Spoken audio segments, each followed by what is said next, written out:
भारत देश की अचल संपत्ति देश के संत ही रहे हैं। इस बात का इतिहास गवाह रहा है कि चाहे वो समय स्वामी विवेकानंद जी का रहा हो या फिर भगवान गौतम बुद्ध का, इस देश का नाम ऊंचा करने में संतों की भागीदारी रही है। लेकिन यह भी सच है कि भारत देश को कुचलने वाली संस्थाएं भी काफी अरसे से सक्रिय रही हैं। कभी शंकराचार्य को आरोपी बनाकर दिवाली की रात गिरफ्तार किया जाता है और फिर बाद में वो निर्दोष साबित होते हैं। कभी 85 वर्ष के संत कृपालू जी महाराज के ऊपर यौन शोषण जैसे घिनौने आरोप लगा दिए जाते हैं, पर जांच पड़ताल में कुछ साबित नहीं होता। कभी स्वामी नित्यानंद की एक अश्लील सीडी मीडिया में प्रचारित की जाती है, फिर जांच में वो सीडी फर्जी निकलती है और स्टार विजय चैनल को 1 महीने तक हर 2 घंटे में माफीनामा चलाने की सजा दी गई। सिर्फ आरोपों के आधार पर भारतीय संस्कृति के मार्गदर्शक संतों की प्रतिष्ठा को धूमिल करने का प्रयास किया जाता है, परंतु आरोपों के पीछे के षड्यंत्र को समाज के आगे उजागर नहीं होने दिया जाता।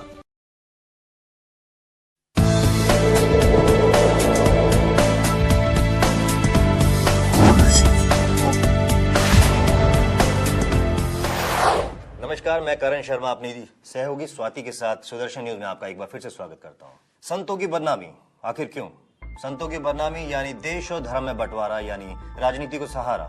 आखिर क्यों लग रहे हैं संत आशाराम बापू पे लगातार इल्जाम? एक सिलसिला ऐसा जो लगातार जारी है। आपको बता दें, ये बात है सन 2004 में दिवाली के अवसर पर श्रद्धेय शंकराचार्य स्वामी श्री जयेंद्र सरस्वती को गिरफ्तार किया गया। उन पर कई झूठे और बेबुनियाद आरोप लगाए गए। आपको बता दें कि उसी वक्त आशाराम बापू ने यह भविष्यवाणी की थी कि देश और धर्म ही नहीं बल्कि साधु और संतों के खिलाफ एक समांतर ताकत काम कर रही है, जो निश्चित तौर पर आगे चलकर उनके खिलाफ भी साजिशें रचेगी। और आज आसाराम बापू की इसी भविष्यवाणी को सही साबित करने में जुटे हुए हैं कई लोग। नई कहानियां बनाना और नए आरोप लगाना तो मानो एक फैशन सा बन गया है। इन आरोपों का कोई अंत नजर नहीं आता और आज हम इन्हीं बेबुनियादी आरोपों का पर्दाफाश करेंगे।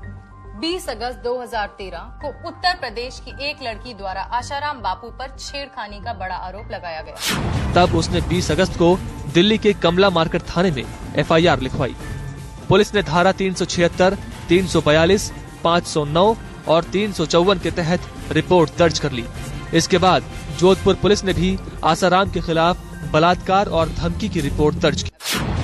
दिल्ली में दर्ज FIR में लड़की ने यह कहा कि बापूजी ने उन्हें कमरे में बुलाकर लगभग 1.5 घंटे तक उनके साथ छेड़खानी की। यह भी धमकी दी गई कि वह अपने माँ बाप को कुछ न बताएं।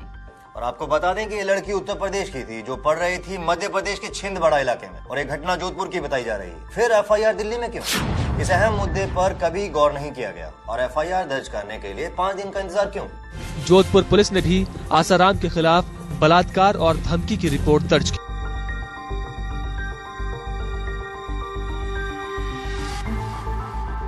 और हम दर्शकों को ये भी बता दें कि FIR में कहीं भी बलात्कार जैसे दुष्कर्म का उल्लेख नहीं किया गया था, लेकिन क्या मीडिया ने इसे जिम्मेदारी से प्रस्तुत किया?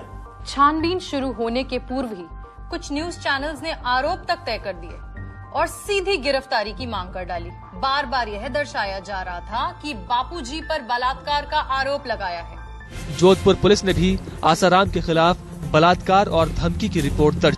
26 अगस्त 2013 को जोधपुर के DCP अजय लांबा ने प्रेस कॉन्फ्रेंस में यह साफ बताया कि FIR में कहीं भी ऐसे दुष्कर्म का उल्लेख ही नहीं है। वेरी फर्स्ट डे से हम ये कह रहे हैं कि 376 का ना कोई मेडिकल एविडेंस है, ना कोई पीड़िता ने आरोप लगाया है। लेकिन मीडिया को तो मानो जैसे मसाला ही मिल गया अपनी TRP बढ़ाने। रही बात छेड़खानी की, लड़की की मां कमरे के बाहर बैठी थी। FIR में लड़की ने यह कहा कि वह कमरे में चिल्लाने लगी और ऐसा करते ही उसका मुंह बंद कर दिया गया। बड़ी ताज्जुब की बात है कि मां को चिल्लाने की आवाज सुनाई नहीं दी। 1.5 घंटे तक जिस लड़की का यौन शोषण हुआ हो, ऐसी लड़की जब अपनी माँ के सामने आती है तो क्या माँ को उसके हालात देखकर उसके मन में आशंका नहीं होगी? ऐसा होने पर कोई चुपचाप कैसे सो सकता है? और क्या यह संभव है कि ऐसी घटना घटने के अगले ही दिन सुबह वही लड़की किसान के बच्चों के साथ खेले और खुशी खुशी उन्हें 200 रुपए भी दे दे? आज्ञा भी ली थी, फिर हमारे साथ में इधर आए, खाना खाया और हंस मिल के बच्ची एकदम अपने पिताजी के साथ हंस मिल के बातचीत कर रही थी। और मेरे लड़के और लड़की को उन्होंने पैसे दिए, 100 रुपए भी दिए। फिर मेरा चचेरा भाई उनको रेलवे तक ड्रॉप करके भी आया। लोगों को यह भी दर्शाया गया कि मेडिकल जांच से बलात्कार की पुष्टि हो गई है। जबकि जोधपुर के डीसीपी अजय लांबा ने साफ बताया है कि मेडिकल रिपोर्ट में 376 के आरोप के पक्ष में कोई एविडेंस नहीं है। हम बार बार ये कह रहे हैं कि मेडिकल रिपोर्ट जो दिल्ली से आई है हमारे पास, मेडिकल रिपोर्ट में भी किसी भी तरह से 376 के आरोप के पक्ष में कोई एविडेंस नहीं है। बापूजी की गिरफ्तारी की षड्यंत्रकारियों द्वारा रची गई गहरी साजिश के आहत होकर भोपाल आश्रम के वरिष्ठ पदाधिकारी श्री देव कृष्णानी जी की मृत्यु हो गई। उन्होंने 2 दिन से अन्न जल त्याग किया था। वह बापूजी के समधी थे। उनके अंतिम संस्कार के लिए बापूजी भोपाल पहुंचे। लेकिन आपको बता दें, मीडिया ने एक झूठी खबर फैलाई कि बापूजी अपने आश्रम में है ही नहीं बल्कि फरार है। बापूजी उस वक्त अस्वस्थ थे और इसी कारण वह इंदौर आश्रम में ठहरकर जोधपुर पुलिस का इंतजार कर रहे थे। यही नहीं, इंदौर आश्रम जाने से पहले बापूजी जोधपुर जाने के लिए भोपाल एयरपोर्ट पहुंचे भी, लेकिन वहाँ मीडिया और लोगों की भीड़ को देखते हुए बोर्डिंग काउंटर बंद करना पड़ा। मीडिया ने गड़े मुर्दे उखाड़ने शुरू कर दिए। जुलाई 2008 में गुरुकुल में 2 बच्चों की संदिग्ध मौत का मामला भी उठाया और आश्रम को तांत्रिक का अड्डा बताया गया। सीआईडी ने क्लीन चिट देते हुए कहा था कि आश्रम में कोई भी तांत्रिक गतिविधियां नहीं होती है। सीआईडी क्राइम की टीम आके पेपर में आया था कि कुछ ऐसे भोयरे हैं जहाँ पे कुछ मतलब धूप बत्ती और ऐसा तांत्रिक का ऐसा कुछ है, तो वो जस्ट हम चेक करने के लिए आए थे। एफएसएल की टीम भी आई थी, लेकिन सामान्य पूजा वगैरह का ही है, कोई ऐसा तांत्रिक का ऐसा कुछ हमको यहाँ पे मिला नहीं। आपको बता दें कि सुप्रीम कोर्ट ने साफ तौर से कहा कि तांत्रिक गतिविधियों से बच्चे नहीं मारे जा सकते और 9 नवंबर 2012 को दिए फैसले में इस प्रकार की सभी आरोपों को पूरी तरह से खारिज कर दिया। लेकिन ऐसा लगता है कि हमारी मीडिया देश के सर्वोच्च न्यायालय से भी बढ़कर एक बड़ी राहत। सूत्रों के हवाले से ये खबर है कि अहमदाबाद आश्रम में दीपेश और अभिषेक नाम के 2 बच्चों की मौत के सिलसिले में डीके त्रिवेदी कमीशन ने उन्हें क्लीन चिट दे दी है। ये मौत 2008 में हुई थी। कमीशन ने गुजरात सरकार को रिपोर्ट सौंप दी है। सूत्रों के मुताबिक रिपोर्ट में ये कहा गया है कि दोनों बच्चों की मौत तंत्र मंत्र की वजह से नहीं हुई बल्कि पानी में डूबने की वजह से हुई। आसाराम पर आरोप था कि तंत्र विद्या की वजह से दोनों बच्चों की मौत हुई। इस घटना के बाद काफी हंगामा हुआ था और राज्य सरकार ने मामले की तह में जाने के लिए डीके त्रिवेदी की अध्यक्षता में एक कमीशन बना दिया था और अब इस कमीशन ने 5 साल बाद आसाराम को क्लीन चिट दे दी है। इस तरीके के संकेत हमें सूत्रों के हवाले से मिल रहे हैं। मीडिया ने आरोप लगाने वाली लड़की की सहेली से बात की। उसने जो बात मीडिया से कही उसे मीडिया ने लोगों तक पहुंचाना जरूरी नहीं समझा। पलट के पूछा कि आप इसे बापूजी के ऊपर झूठा आरोप क्यों लगाया, तो उसने बोला कि मेरे मम्मी पापा करवा रहे हैं, मैं कुछ नहीं कर रही हूँ। उसने ये बोला, बापूजी के ऊपर सारे आरोप झूठे लगे।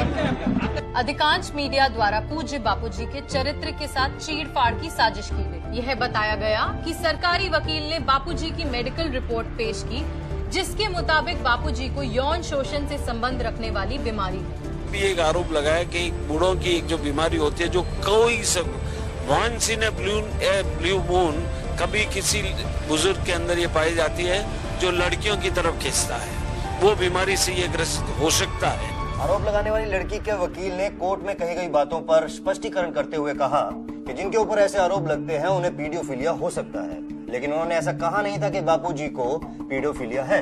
लेकिन हमारे मीडिया की माने तो उन्होंने तो तय ही कर लिया था कि बापूजी को पीडियोफिलिया है।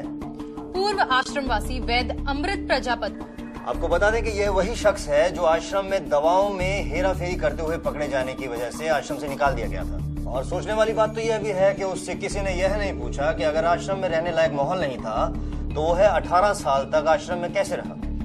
बेशर्मी की हर सीमा पार करते हुए इस वैद्य ने अपनी ही पत्नी को बुर्का पहनाकर एक प्रेस वार्ता करवाई, जिसमें इसकी औरत ने बापूजी पर यौन शोषण के आरोप लगाए। मीडिया ने घंटों तक इस बात को उछाला। इसकी पत्नी के बेबुनियाद आरोपों को चटपटा बनाकर दर्शकों को परोसा गया। और 4 महीने बाद जब न्यायाधीश डीके त्रिवेदी जांच आयोग में हुई विशेष पूछताछ में जब यह बात झूठी साबित हो गई तो किसी मीडिया ने यह बात अपने दर्शकों तक पहुंचाने की जहमत तक नहीं उठाई। आरोपों का सिलसिला मानो जैसे रुकने का नाम ही न लगा। आसाराम समर्थकों का दावा है कि अमृत प्रजापति ने 2008 में एक प्रेस कॉन्फ्रेंस की थी, जिसमें बुर्का पहने एक महिला मीडिया के कैमरों के सामने आई थी। इस महिला ने आरोप लगाए थे कि आसाराम ने उसका यौन उत्पीड़न किया है। आसाराम समर्थकों ने जो दस्तावेज पेश किए हैं, उनके मुताबिक जस्टिस डीके त्रिवेदी कमीशन के सामने अमृत प्रजापति ने कबूला था कि बुर्का पहने जिस महिला ने आसाराम के खिलाफ बयान दिया था, वो दरअसल उनकी पत्नी थी। आदमी अपनी बीवी को एक बुर्खा पहना के अनजान स्त्री के रूप में रजू करके बापूजी के खिलाफ कैरेक्टर के एलिगेशन करवा सकता है, वो आदमी किस हद तक जा सकता है ये तो पब्लिक ही सोच सकती है। अमृत वैद ने लगाया और एक आरोप कि बापूजी अफीम खाते हैं। जहाँ तक मेरा अनुमान है, क्योंकि ये जो अफीम के जो आदी हो गए हैं तो उनको अफीम के बिना चैन नहीं पड़ता होगा। लेकिन बापूजी की मेडिकल रिपोर्ट में अफीम खाने की कोई भी बात सामने नहीं आई है। कि बापू की एमआरआई की रिपोर्ट नॉर्मल है, बापू के सारे ब्लड इन्वेस्टिगेशंस नॉर्मल है, तो क्या अफीम खाने वाले व्यक्ति के ब्लड इन्वेस्टिगेशंस नॉर्मल आ सकते हैं? आज एमआरआई रिपोर्ट में 75 वर्ष की आयु में बापू की एमआरआई की रिपोर्ट नॉर्मल आई है। तो जैसे कि ये वैद्य अमृत प्रजापति का कहना है कि स्वामी जी पिछले कई वर्षों से अफीम खा रहे हैं और मैं उन्हें बना कर अफीम से पंचेड़ बूटी नाम की बूटी देता था, तो मैं ये निवेदन करती हूँ कि उनकी ही जांच हो जाए। वो किस प्रकार के, वो ये जो जानकारी है पंचेड़ बूटी बनाने की, वो उन्होंने कहाँ से प्राप्त की, अफीम उन्होंने कहाँ से प्राप्त किया, और ये बना कर वो किसे देते आ रहे हैं और किसे अभी भी दे रहे हैं, इसकी जांच हो जाए। छिंदवाड़ा गुरुकुल में 20 लड़कियों की आत्महत्या के बेबुनियाद आरोप लगाए गए। आसाराम बापू के कुल 26 गुरुकुल हैं, इनमें हजारों छात्राएं हैं। 26 गुरुकुल में 20 से ज्यादा लड़कियों ने खुदकुशी की है, और ज्यादा खुदकुशी करने वाली लड़की जो है 11वीं और 12वीं क्लास की है। आज तक गुरुकुल में किसी छात्रा ने आत्महत्या की ही नहीं। मीडिया ने अहमदाबाद आश्रम में रहस्यमय सीडी होने का दावा किया, जिसमें आशाराम बापू के अश्लील वीडियो हैं और जो पुलिस ने बापूजी के खास सेवादार शिवा से बरामद किए। लेकिन शिवा ने खोली पुलिस की पोल और मीडिया को यह भी बताया कि उनके साथ जबरदस्ती की जा रही थी। बापूजी कभी किसी लड़की से एकांत में मिलते नहीं। मैं 8 साल से गुरुजी के साथ रहता हूँ, ऐसा कुछ हुआ नहीं है, पर कहीं न कहीं ये सेटिंग किया हुआ है। मेरे पास ऐसा कोई सबूत नहीं है। महाराज हम कहा कि जो हम बोले वो आपको बोलना है, बाकी मेरे को जो बताना था, हालांकि मेरे से जबरदस्ती बहुत की जा रही थी कि मेरे पुलिस ने क्या जबरदस्ती किया? जबरदस्ती तो मेरी चोटी की छिका पूरी खींच उखाड़ दी थी। मेरे पास कोई सीढ़ी और उनसे ऐसी कोई सीढ़ी बरामद हुई ही नहीं थी। यही बात डीसीपी अजय लांबा ने भी स्वीकार की। ये आधारहीन तथ्य है, इस तरह का कोई सीडी पुलिस के पास नहीं। आश्रम से भागे हुए राजू चांडक ने दिसंबर 2009 को अपने शरीर पर गोली सेट करवा ली और गोली चलाने के आरोप आश्रमवासी गजानन पर लगाए। जांच में यह आरोप झूठे साबित हुए। आपको बता दें कि ये वही राजू चांडक है जो एक स्टिंग ऑपरेशन में एक लड़की को आशाराम बापू के खिलाफ रेप का आरोप लगाने के लिए 5 लाख रुपए देने को राजी होते हुए नजर आया। इस स्टिंग ऑपरेशन में नजर आ रहा राजू लंबू आश्रम में कभी रहा करता था, आज आश्रम से बाहर है और बापू के खिलाफ साजिश रच रहा है। दरअसल राजू लंबू बापू आसाराम के खिलाफ लड़कियां ढूंढ रहा था जो बापू पर यौन उत्पीड़न का आरोप लगा सके। राजू लंबू यहाँ साफ साफ बता रहा है कि वो अपनी पूरी टीम के साथ बापू के खिलाफ क्या क्या कर रहा है। बापू आसाराम के खिलाफ बोलने के लिए अघोरी को और व्यसन के लिए शराब व लड़की ही नहीं 40,000 रुपए भी दिए गए थे। राजू लंबू बड़ा खुलकर बता रहा है कि कैसे वो न्याय प्रणाली का अपने स्वार्थ के अनुसार इस्तेमाल करता है। और इसी में राजू चांडक अपनी आगे की प्लानिंग बताता है। वो चाहता है कि आशाराम बापू को किसी तरह जेल हो जाए और ट्रस्ट के सारे आश्रमों पर वो कब्जा कर ले। चला गया, सुरेश कहीं अलग बैठा है, कोई अलग बैठा है, कोई आदमी है नहीं जो ट्रस्ट की लिस्ट में था। और एक पूर्व आश्रमवासी महेंद्र चावला ने भी यह आरोप लगाए कि आश्रम में तांत्रिक गतिविधियां होती हैं। नारायण को झाबुआ एमपी में जो तंत्र विद्या करते देखा, एक बच्चे को पास में लेटा रखा था, उस पे काला कपड़ा, उसकी छाती पे खोपड़ी रखी हुई थी और वो हवन कर रहा था। उसकी विकृत मानसिकता के चलते उसे आश्रम से निकाल दिया गया। लेकिन जस्टिस डीके त्रिवेदी कमीशन आयोग के सामने उसने खुद कबूला कि उसने आश्रम में कभी कोई तांत्रिक गतिविधि नहीं देखी। इस महेंद्र चावला ने अभी से नहीं, पिछले 2008 से पूज्य बापूजी व नारायण साईं जी को बदनाम करने का बीड़ा सा उठा लिया है। उसके भाइयों ने यहां तक भी कहा कि ये शातिर दिमाग अपने घर से पैसे चुराकर भाग जाता था और कई बार इसने स्वयं अपने ही अपहरण का नाटक तक रच डाला। देखिए स्वयं आप उसके भाई क्या कह रहे हैं। वीडियो में दिख रहे महेंद्र के बड़े भाई की माने तो आसाराम और नारायण साईं पर लगे आरोप बेबुनियाद हैं। आपको लगा वो सच बोल रहा है? नहीं, बिल्कुल सच नहीं। साल 2001 से 2005 तक नारायण साईं के निजी सचिव रहे महेंद्र चावला ने आरोप लगाया था कि आश्रम में जो भी लड़की या महिला नारायण साईं को पसंद आ जाती थी उसे साईं अपनी हवस का शिकार बनाकर ही छोड़ता था। महेंद्र चावला के भाई इस आरोप को गलत बता रहे हैं। आसाराम और नारायण साईं पर आरोपों की बौछार करने वाले महेंद्र चावला ने अपनी जान का खतरा भी बताया था और फोन पर आसाराम समर्थकों से धमकियां मिलने का आरोप लगाया था। आसाराम के गुंडों से हमें लगातार खतरा है, रेगुलर। लेकिन महेंद्र के भाइयों के मुताबिक ये सभी इल्जाम सरासर झूठे हैं। शरारती तत्व जो पीछे है इनका गैंग आपस में ये गैंग है, 5-4 लड़कों का झूठी आवाज निकालते हैं। मैं नारायण स्वामी बोल रहा हूँ, मैं थाना बोल रहा हूँ, मैं ढिंगाना बोल रहा हूँ, मैं ये कर दूंगा, मैं वो कर दूंगा, ये इनकी सलाह बनी हुई है। महेंद्र चावला ने धमकी भरे कॉल्स की रिकॉर्डिंग करने का दावा भी किया था, लेकिन बकौल उनके भाई बार बार कहने के बावजूद उसने कभी भी वो रिकॉर्डिंग नहीं सुनाई। तुम्हारे को फोन की आवाज सुना, हम पहचान लेंगे आवाज, तो अगर असली आवाज है तो हम भी तेरे साथ हैं। उसने मेरे को आवाज सुनाई नहीं बिल्कुल भी, वो डुप्लीकेट आवाज है, सारी आवाज है नहीं सच। महेंद्र चावला ने आरोप लगाया था कि आसाराम के आश्रम में लंबे समय से गलत काम हो रहा था, इसी वजह से उसने आश्रम छोड़ा। लेकिन महेंद्र चावला के परिवार वालों के मुताबिक आश्रम छोड़ने की वजह कुछ और थी। उसने कहा मेरा आश्रम में दिल नहीं लगता, मैंने अब शादी करनी है और अपना बिजनेस करना है। मैंने अब बिजनेस तेरा हो रहा है, हमारे पास जो बिजनेस है एडजस्ट हो जाए इसमें। उन्होंने बस मैं अब बिल्कुल अलग बिजनेस करूँगा। मैंने कहा आश्रम में क्या बात होगी, बोला आश्रम में मेरा दिल नहीं लगता।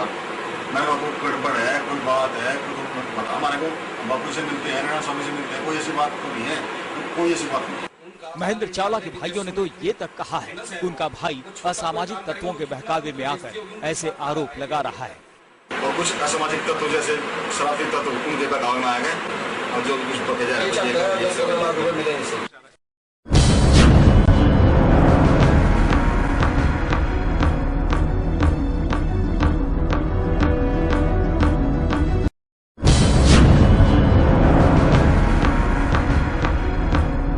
का नाम मैं नहीं बताऊंगी। कहाँ से हैं आप? नवसारी गुजरात से। क्या हुआ आपके साथ? पिछले कई दिनों से मीडिया वाले मुझे दबाव डाल रहे हैं कि आसाराम जी पर आरोप लगाओ आपके, उन्होंने मेरे साथ दुर्व्यवहार किया और कुछ पैसे देने की भी बात कर रहे थे। पर मैं तो धर्म में मानती हूँ, जब तक करती हूँ, तो संतों के ऊपर ऐसा कीचड़ उछालना मुझे अच्छा नहीं लगा कि पाप का पैसा लेके क्या करूंगी, पैसे की भी बात की थी उन्होंने। इसलिए मैंने साफ मना कर दिया कि मैं ये सब नहीं कर पाऊंगी, मुझे नहीं करना है। और आए दिन देखती हूँ टीवी में कि वही कोई ना कोई रोज रोज बापू पे आरोप लगा रहा है, तो मुझे लगा कि कहीं ना कहीं ये मीडिया वालों की साजिश है, लोगों को पैसे दे देकर बुलवा रहे बापू के प्रति विरोध में। तो ये साजिश ही है मीडिया वालों की, बस इससे ज्यादा मैं कुछ नहीं कहूँगी। पैसे कितना दे रहे थे आपको? करोड़ों रुपए की बात कर रहे थे वो लोग। बापूजी के ठीक जमानत के पूर्व साजिशकर्ताओं ने सूरत में 2 बहनों से फिर से बलात्कार का ढोंग रचाकर बापूजी के साथ उनके पूरे परिवार को लपेट में ले। जरा इनकी हास्यास्पद एफआईआर पर नजर डालते हैं। बड़ी बहन बताती है कि उसके साथ 2001 में तथाकथित घटना घटी थी। 2002 में उसकी छोटी बहन आश्रम में रहने आई थी। अगर किसी लड़की के साथ बलात्कार हुआ हो तो क्या वो चाहेगी कि उसकी छोटी बहन के साथ भी ऐसा ही हो? कभी नहीं। सवाल उठता है कि इस महिला ने अपनी छोटी बहन को आश्रम में आने से क्यों नहीं रोका? अगर वो सच कहने से डर रही थी तो वो कुछ भी बहाना बनाकर उसे आश्रम में आने से मना कर सकती थी, पर ऐसा उसने नहीं किया। आखिर क्यों? एफआईआर में उसने बात लिखी है, वो अगर सच होती तो इससे आश्रम छोड़ना अपेक्षित था, लेकिन लड़की आश्रम की वक्ता बनी, प्रवचन किया, मंच पर से हजारों भक्तों के सामने बापूजी के गुणगान गाती रही। गुरु विष्णु भगवान पालन करते, इसी तरह हमारे सदगुरु देव भी सभी भक्तों के हृदय में जो भक्ति देवी वास करती है, श्रद्धा देवी है, वो भक्ति और श्रद्धा का वो पालन करते हैं। अगर दोनों बहनों के साथ बलात्कार हुआ तो क्या शादी के बाद उनके पतियों को भी इस बात का पता नहीं चला? और अगर पता चला तो ये बात 2013 तक क्यों छिपाई गई? बापू के बेटे नारायण साईं, बेटी भारती बहन, पत्नी लक्ष्मी देवी को भी आरोपों के घेरे में ले ही लिया। मीडिया वाले तो 2008 में भी शुरू हो गए थे बापू के खिलाफ, तब भी तो वो सामने आ सकती थी, तब तो नहीं आई। दूसरी बात है कि अगर एक रेपिस्ट है बापू, अगर एक रेपिस्ट है नारायण साईं, तो इनके पास करोड़ों लोग साधक बन के क्यों आ रहे हैं? I am telling you very clearly, I even consulted with some of the doctors who usually give these medical reports. I spoke to some of them and asked their legal opinion based on this medical report. They say, Swamiji, based on medical report, we are 100% sure there is neither rape nor attempt to rape. Sexual assault. Not even sexual assault, because a minor's skin will be very soft. If there is an assault, the mark will be there at least for next 3-4 days. 13 years before, 12 years before, some incident happened, some lady comes and tells, will you believe that lady or a man who has given his whole life to the world? Impossible for a woman to keep quiet for 11 years. After 11 years they come out and file this false case. See, police also knows it won't stand in the court. बापूजी की बेटी भारती देवी ने कहा कि कोई पत्नी अपनी पति के लिए और कोई बहन अपने भाई के लिए ऐसे दुष्कर्म भला कैसे कर सकती है, और ये आरोप ही लज्जास्पद है, संभव ही नहीं। कोई भी एक साधारण इंसान सोच के देखे कि ऐसा क्या कभी कोई पत्नी और बेटी कर सकती है अपने पिता के लिए या अपने पति के लिए? कभी भी कोई नहीं कर सकता। किसी का भी जमीर अगर अपने अंतरात्मा से पूछेंगे, किसी का भी जमीर हाँ नहीं कहेगा इस बात के लिए। सब झूठे ही आरोप है उसके, मेरे को उसके आचरण पे और संयम पे। संयमी है, उसके संग से बहुत ही लड़कियां संयमी हो जाती है, और मेरे को पूरा विश्वास है वो ऐसा कुछ नहीं है उसमें। मीडिया ने यह संगीन आरोप भी लगाया कि बापूजी की राजदार शिल्पी फरार है। सबसे बड़ी बात है कि जब आसाराम बार बार ये कह रहे हैं मैं निर्दोष हूँ, जब एयरपोर्ट से वो लाए गए थे गिरफ्तार करके तब भी कहा था निर्दोष हूँ। जब निर्दोष हैं तो उनकी जो वार्डन है शिल्पी क्यों भाग रही है? डीसीपी अजय लांबा ने मीडिया की बोलती बंद करते हुए ये भी कहा कि हमारे पास पूरी जानकारी है कि कौन कहाँ हो सकता है, और जरूरत पड़ने पर शिल्पी से भी जांच पड़ताल की जा सकती है। शिल्पी से जब भी पुलिस को अनुसंधान करना होगा उसी समय शिल्पी से अनुसंधान किया जाएगा। ब्रिजमोहन गुप्ता उर्फ भोलानंद ने यह आरोप लगाया कि जम्मू आश्रम में बच्चों को दफन किया जाता है। ठगों की टोली का एक और नाम ब्रज बिहारी गुप्ता उर्फ भोलानंद, जो कि अपनी ही मां को निर्वस्त्र करके पीटता है और बापू के खिलाफ जबरन बलात्कार की FIR लिखवाने के लिए धमकाता है। फिर मेरे को इतना मारा, आज पूछे मैं पूरा कपड़ा खोल दिया मेरा, और बोला मेरे से, बोला तेरे से बलात्कार करूंगा, और तू बाबूजी के बारे में ये कह दे बाबूजी मेरे से बलात्कार करना चाहता है। मैं बोली मैं नहीं करूंगी, बिल्कुल भी नहीं बोलूंगी। बदनाम करने के लिए मैं तेरे को 10 करोड़ रुपया दूंगा, लेकिन बाबूजी ने बदनाम कर दे तू। अब मेरे साथ बाबूजी ने बलात्कार कर लिया। मैं बोली मैं नहीं करूंगी, बिल्कुल भी नहीं करूंगी, चाहे तू मेरे फांसी लगा दे। इस भोलानंद का भंडाफोड़ जम्मू के भगवती नगर में रहने वाले एक युवक विक्रांत शर्मा ने किया, जिसको ये शख्स कुछ पैसे का लालच देकर आश्रम में मरे हुए बच्चों का नरकंकाल गाड़ने के लिए कह रहा था। भोलानंद मेरे को काफी देर से मेरे पीछे पड़ा हुआ है। ये मुझे कह रहा था कि तुम कब्रिस्तान से 2-3 कंकाल निकाल के आश्रम बापूजी के जम्मू आश्रम में दफना दो, गाड़ दो। इससे क्या होगा, वो जो सरकार है वो बापूजी को जेल से बाहर नहीं आने देगी। तो मैंने आम जैसे अपना देश का एक नागरिक होने के नाते मैंने जब ये चीज सोची, सीधा मैं पुलिस को जाके ये पूरी इन्फॉर्मेशन दे दी। इसकी काली करतूतों का खुलासा होने के बाद भोलानंद एकाएक फरार हो गया। फिलहाल आपको हम बड़ी खबर बता रहे हैं। सुदर्शन न्यूज की खबर का असर, भोलानंद गिरफ्तार हुआ है। भोलानंद ने अपना गुनाह कबूला है। वो शख्स भोलानंद जिसने ये आरोप लगाया था कि आसाराम बापू के आश्रम में गड़े मुर्दे हैं। पुलिस ने इस मामले को लगातार जांच में लिया था जम्मू पुलिस के सामने। अब भोलानंद ने अपना गुनाह कबूल कर लिया। देखिए, फिलहाल सुब्रा अगर इस पूरे खबर को देखा जाए, सबसे पहले हमने इस खबर को जब उठाया था तो ये दिखाया था कि भोलानंद ने किस तरीके से जम्मू में जो आश्रम में एक लड़का था विकी, उससे बातचीत की थी, उसके फोन कॉल्स की पूरी रिकॉर्डिंग थी, और उसी फोन कॉल्स की रिकॉर्डिंग के आधार पे जम्मू पुलिस के जो SSP हैं अतुल गोयल जी लगातार सर्च ऑपरेशन कर रहे थे, और कल तकरीबन रात के 8 बजे भोलानंद की गिरफ्तारी हुई। आपको बता दूं कि यही भोलानंद है जिसने आरोप लगाया था जम्मू में जो संत आसाराम बापू का आश्रम है, आश्रम परिसर के अंदर मानव कंकाल दबाए गए हैं, यानी कि मुर्दे गाड़े गए हैं, और ये आरोप उसने एक चैनल पे लाइव डिबेट के दौरान लगाया था। उसके बाद से पुलिस ने जांच किया तो पता चला आश्रम में किसी इस प्रकार की कोई ऐसी चीजें नहीं पाई गई, और उसके बाद से भोलानंद के खिलाफ FIR दर्ज हुई थी IPC की विभिन्न धाराओं के अंदर, और लगातार ये कार्रवाई चल रही थी। तो निश्चित रूप से तमाम ऐसे फर्जी लोग हैं जो धीरे धीरे पुलिस की गिरफ्त में आएंगे। और बापूजी के आश्रम को ऐसे दर्शाया गया जैसे आश्रम नहीं अय्याशी का अड्डा हो। लोगों में आक्रोश पैदा करने की कोशिश की गई, कई सालों तक जमीन पर कब्जे करने और आश्रम को सील करने की बात की गई, और कुछ आश्रम की बाउंड्रीज हटाई गई और लोगों को यह बताया गया कि आश्रम पूरी तरह से तोड़ दिए गए। मीडिया ने दावा किया कि अहमदाबाद आश्रम में पुलिस ने छापा मारा, जबकि DCP अजय लांबा ने प्रेस कॉन्फ्रेंस में ये साफ बताया है कि कोई छापा नहीं मारा गया। मीडिया में उछाला गया कि आरोप लगाने वाली लड़की के पिता ने यह बताया है कि आश्रम की ओर से धमकी वाली ऑडियो उनके पास है।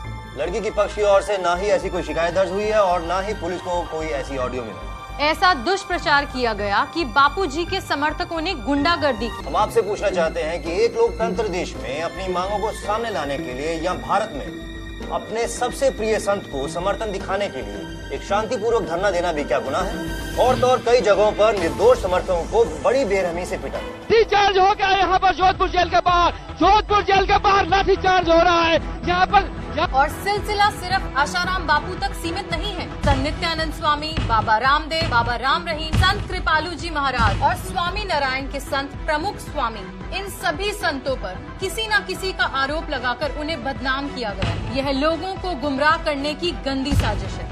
और तो और मेरठ के एक परिवार ने आश्रम पर यह भी इल्जाम लगाया है कि उनका पूरा परिवार गायब कर दिया गया। लेकिन फिर बापू और बापू के आश्रम को क्लीन चिट दे दी गई। डिवाइड एंड रूल, बांटो और राज करो। पहले अंग्रेजों ने इस भारत देश पर इस नीति का बड़ी सफलता के साथ उपकरण की, और अब देश में हिंदुत्व के दुश्मनी से अपना रहे हैं। हिंदुत्व को नष्ट करने की साजिश स्पष्ट रूप से दिखाई पड़ रही है। हम आपसे विनती करते हैं कि ऐसी साजिश और हमारे देश और संस्कृति के खिलाफ रचाए गए इन षड्यंत्रों का आप शिकार ना बने और सिर्फ सच को देखें और सच का साथ दें।